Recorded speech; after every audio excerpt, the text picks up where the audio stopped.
Matindi po. It's like a two-edged sword, mga kababayan, ang isinaksak ni Gibo Teodoro doon sa nagtanong sa kanyang general. Durog na durog po. Yes, sabi ni Jof Jof, propaganda spills disguised as questions hits me hard.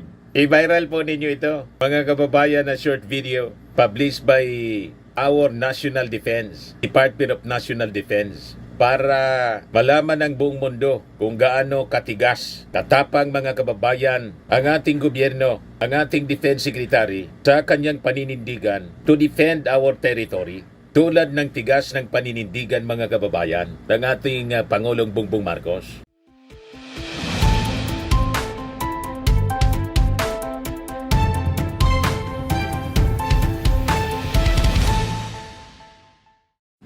Hello po mga kababayan, si Dante Maravillas, Bicolano vlogger broadcaster from Albay. Panoorin natin, mga kababayan, kung paano dinurog ni Defense Secretary Gibo Teodoro, paano sinupalpal ng ating Defense Secretary ang isang Chinese general na nagtanong po sa isang press conference sa ginanap, mga kababayan, na Shangri-La Dialogue sa Singapore. Talagang durog po yung Chinese general. Yan po, mga kababayan, panoorin natin.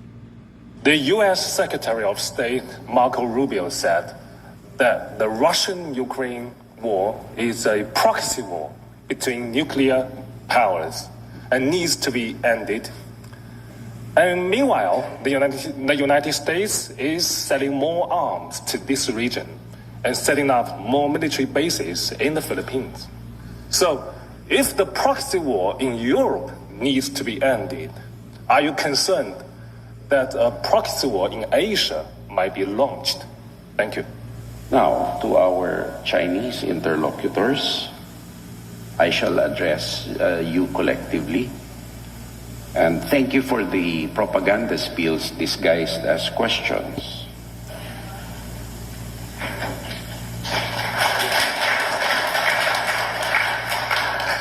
Unfortunately, in my personal opinion, the fact that the question was asked in the way it does, it engenders a deficit of trust in China's words vis-a-vis its actions. I just look back to 1995 on a place called Mischief Reef. There were few bamboo structures erected there, and China said that these were temporary havens for fisherfolk. Now you have an artificial military island, heavily militarized. China says that it has peaceful intentions. Why does it continue to deny the Philippines its rightful provenance under international law and UNCLOS? And as proof of this, we do not stand alone. None have agreed with China, and none has condemned the Philippines for standing up against China in the face of a threat to its territorial integrity and sovereignty. And thus, for dialogue to be effective, it must be coupled with trust. And China has a lot of trust building to do to be an effective negotiating partner in dispute settlement. We have to call a spade a spade. And that's what we see, and that is the biggest stumbling block to dispute resolution or dialogue with China. Matindi po. It's like a two-edged sword, mga kababayan, ang isinaksak ni Gibo Teodoro doon sa nagtanong sa kanyang general. Durog na durog po. Yes, sabi ni Jof Jof, propaganda spills disguised as questions hits me hard. I-viral po ninyo ito, mga kababayan, na short video published by our National Defense, Department of National Defense, para malaman ng buong mundo kung gaano katigas, tatapang mga kababayan ang ating gobyerno, ang ating Defense Secretary sa kanyang paninindigan to defend our territory. Tulad ng tigas ng paninindigan mga kababayan ng ating Pangulong Bongbong Marcos. Yes, sabi ni Marnie Pomoceno, this is what a Filipino government servant should be, doing the right thing for the common good and not any personal political agenda in vendetta. Sabi ni Aldrin Cruz, Secretary Gibo hits the mark. It's refreshing to see him stand firm on upholding international law in defending our sovereignty. Great job calling out China's actions that contradict their supposed commitment to peace in the South China Sea. Sabi ni Herbert Manaligod, excellent response, Secretary Gibo. Excellent. Excellent. Bravo. Sabi ni Pierre Nicolas Montes, the best and brightest defense secretary the Philippines ever had. Mabuhay ka, Secretary Gibo. Sabi ni Willie Salisi, Capillion, a genuine answer for all their fake provocation. Sabi ni E.R. Bautista, salute to SND, very patriot. Sabi naman ni John Flores, his answer was very precise and very articulate. Careful, yet full of substance. The caliber, his mind is presidential. Sabi ni Christian Batacan Domingo, very strong rebuke delivered calmly and emphatically by our Secretary of National Defense to the propaganda spells directed at him and getting applauded for it by the audience. I shudder at the thought of that Lucaret getting the post as DND Secretary. How she could have handled the moment. Kaya nga po hindi binigay mga kababayan yung posisyon na yan na iniinteresan niya sana. Baka matagal na tayong napahamak kung siya yung pinili ng ating Pangulong Bongbong. Di ba mga kababayan? Sabi ni Tess Vitog, salute to you, Secretary Gibo, for the very bold and straightforward answer. Nag-react pati si General Tam Lanchon. Sabi niya, articulate, excellent leadership. Cheers! And mabuhay, Secretary Gibo. Sabi ni Nelson Santos Sikat, the Chinese boy with military rank is playing as he is intelligent enough to hide their black propaganda in the view of the whole world. You cannot hide the truth and it will shine up to the whole universe. That boy should first study before he presented his narrative of false story. Lolusot pa siya sa napakagaling, napakatalino na Defense Secretary ng ating bansa na si Gibo Teodoro. O di ba? Kaya nga po sa cabinet revamp, agad-agad na na-retain mga kababayan itong si Gibo Teodoro. Just like yung mga economic managers natin. Sabi ni Dennis Aconia, galing mo, Secretary Teodoro, the best sa poll ang sikwa. Sabi ni Nicoli, nakaka-proud si Defense Secretary Gibo. Sabi ni Moses DP, slap without raising a hand, the serve. Sabi ni Rafaelo Reco, ikaw ba naman ang Bartap Natser? Sabi ni Arnold Ilagan, galing ni Secretary Gibo sa lahat ng government officials natin tulad ni Secretary Gibo, may malasakit sa territorial integrity ng Pilipinas. Sabi ni De Castro, Secretary Gibo Teodoro Jr. delivered a powerful statement that was a slap in the face to the Chinese delegates. He exposed their propaganda disguised as questions and called out the gap between China's words and its actions in the West Philippine Sea. Not a single country supports China's baseless 9-dash line claim, while the Philippines enjoys the support of over 50 countries including ASEAN nations in defending its sovereignty and rights in the West Philippine Sea. Ganun mga kababayan. Lahat napahanga po sa naging sagot mga kababayan ni DND Secretary Gibo Teodoro. I-viral po ninyo ito mga kababayan ko, mga Marcos supporters, para malaman ng buong mundo ang katotohanan sa issue ng West Philippine Sea. At hindi tayo maloko ng mga propaganda ng mga Chinese and Chinese supporters dito po sa ating bansa. ba namin mga maiisog kayo? Bakit atras kayo dito sa impeachment trial? At gustong isulong ni Bato, sabi niya maisog siya. Gustong isulong ang dismissal, de facto dismissal of the impeachment trial of the case. Ang yayabang ninyo, ang tatapang ninyo pagkatapos atras kayo dito sa sa impeachment trial. Parang si yabang ng yabang si Harry Roque. Umuwi ka rito kasi inaanting ka na ni De La Torre, o ni Torre, General Torre. Pasasaat, mahuli ka rin ni General Torre. Kaya sabi po ni Eden Tordesillas, isang columnist po ng Vera Files, the Duterte's BPI joint bank account is a Pandora's box.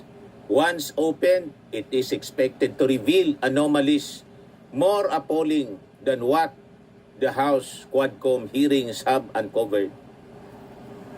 Their battle strategy is not to gather enough votes to block the conviction of the Vice President, but to prevent the convening of the impeachment court in the holding of the trial. Majority sa mga sitting senators, mga kaalyado ninyo na pwedeng i-acquit si Sara Duterte. Kung mahina ang kaso, bakit hindi ninyo ituloy ang impeachment trial para magkaalaman tayo? Takot pati yung mga kaalyadong senador kasi guguho yung kanilang politika. Once na i-present ang napakalalakas na ebidensya, mahihirapan sila na i-acquit si Sara. They will be forced to convict Sara Duterte. Paano na yung kanilang mga utang na loob? Ang gagawin nila, ito yung attempt, dismiss the case without the benefit of trial. Ang rason, for lack of time, mga kababayan. At yung yung sabuatan, nagsimula nung i-transmit yung impeachment case ng House of Representatives, February 5, in-adjourn nila sa motion ni Joel Villanueva. 2 araw pa ang session days nila. Kinat-short nila yung kanilang session days. Na-schedule yung pagbasa, June 2. Dinelay naman po nila. Yun pala, mga kababayan, may papaikutin na resolusyon to dismiss the case without the benefit of trial. Payag tayo sa ganong mga ginagawa, mga kababayan, nitong ating mga senador. Pag ginawa po nila yan, tama si Laila de Lima, tama si Risa Ontiveros, mananagot kayo sa bayan. Articles of impeachment, trial by the Senate shall forthwith proceed. Hahatulan tayo ng sambayanan kung hindi natin ginampanan ang tungkulin na ito sa sambayanan. Ang mga mamamayang Pilipino ang ko-convict sa inyo, mga senador. Pag nag-people power, baka kakalad ka rin kayo ng mga mamamayang Pilipino, iulog kayo sa Ilog Pasig. Ipadlak yan na Senado, i-abolish ng tuluyan, itira na lang po ang Kongreso, magkaroon na lang tayo ng unicameral legislature. Anyway, maraming magagaling, mas maraming mga magagaling na congressmen kaysa sa inyong mga senador. Kabayang Chisi Escudero, may panahon ka nga sa pag-attend ng fashion show ng asawa mong si Hart. Wala kang panahon sa trabaho na minamandato ng konstitusyon. Anong klase kang senador? May panahon ka para magpakapal ng inyong kilay. Wala kang panahon. Nagbakasyon kayo ng 4 months na sumusweldo from the taxes of the Filipino people. Wala kang panahon sa impeachment trial. Kung wala kang panahon sa impeachment trial, lumayas na kayo. Lahat kayong mga senador na ayaw mag-perform ng kanilang constitutional duty, mag-resign kayo lahat. Nakakahiya kayo, makasupog ka. Anong klase kayong mga senador? Malis kayo dyan. May magti-take over dyan sa trabaho ninyo. Magagaling na mga constitutionalist, magagaling na mga abogado. Binawalang hiya na ninyo. Mismo yung ating saligang batas. Anong rason na mag-stay pa kayo dyan sa Senado? Mismo yung Senado, the last bastion of democracy, sinalaula na ninyo. Ilang mga senador, ang daldal ng daldal tungkol sa impeachment, displaying your biases. Grabe kayo. So, hindi rason yung mga pinasa ninyong batas kasi mas importante ng impeachment. Sabi mismo ng mga batikang abogado ng UP, it rests on a higher plane. Napakalinaw yung sinabi sa yung sinabi sa konstitusyon. Kung hindi ninyo irerespeto yung konstitusyon. Walang rason for you to stay in the Senate bilang mga mambabatas. Yung mismong saligang batas, binaviolate ninyo. Anong karapatan ninyo? Anong moral ascendancy ninyo to stay any longer bilang mga senador? Yan ang tanong natin kay Escudero. Kung sabi ng ating mga faculty members ng College of Law ng UP, the special character of the Senate when it tries an impeachment is confirmed by its own precedents. The terms impeachment court, senator judges, and political neutrality do not appear in the Constitution. Yet, in Boss, Estrada, in Corona impeachment trials, the Senate has adopted these terms and even commissioned robes recognizing a special constitutional role that transcends its day-to-day workings as a chamber of Congress. Even in Anglo-American practice, impeachment is not discontinued by the dissolution of the parliament but may be resumed by the new parliament. The reason for this is that when the Senate acts to try impeachment, it fulfills a non-legislative role and survive its complete dissolution. In any event, the question whether trial should continue after the Senate adjourns sine die should not be preempted by the 19th Congress, but should be left to the 20th Congress. For the Senate to decide for the 20th Congress would be undemocratic, contrary to the very rational underlying the non-continuing body argument on impeachment and accountability. Post-1987, impeachments have been the venue for the most important national conversations on good governance and the standard we, the sovereign Filipino people, impose on our highest officials. Its character as an accountability mechanism is not simply suggested by its placement under Article 11 of the Constitution. The accountability of public officers, it is confirmed by constitutional and political history. In the Estrada impeachment, the non-opening of the second envelope was premised on an evidentiary objection regarding relevance and materiality. For the people, it was suppression of the truth that ended in the removal of a president. In the Corona impeachment, the Chief Justice delivered an emphatic statement defending himself. The tide turned when he abruptly walked out of the impeachment trial before the Senate could ask him questions.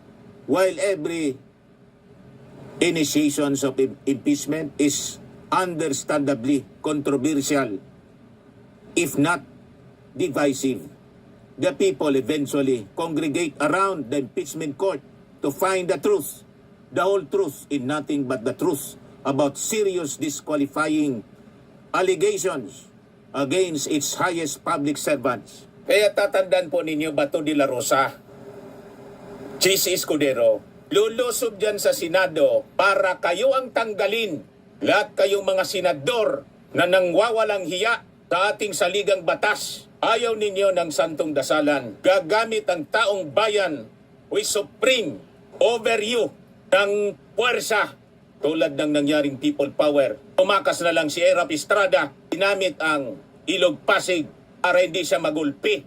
Tatandaan mo yan, Senate President Chis Escudero, Bato de la Rosa, milyon na yung nag-congregate yan. Tumakbo na kayo kung saan ninyo gustong tumakbo. Kasi pag nahawakan kayo ng ating mga mamamayang Filipino, sabi nga po, dila nyo lang ang walang latay. Ito naman po yung bago naming product na binibenta online. iGlow Serum, whitening po siya. Tingnan ninyo yung epekto sa aking anak na architect before and now. Yung mga inquiries po ninyo, dumiretso na lang kayo sa kanyang Facebook account, Riz Maravillas.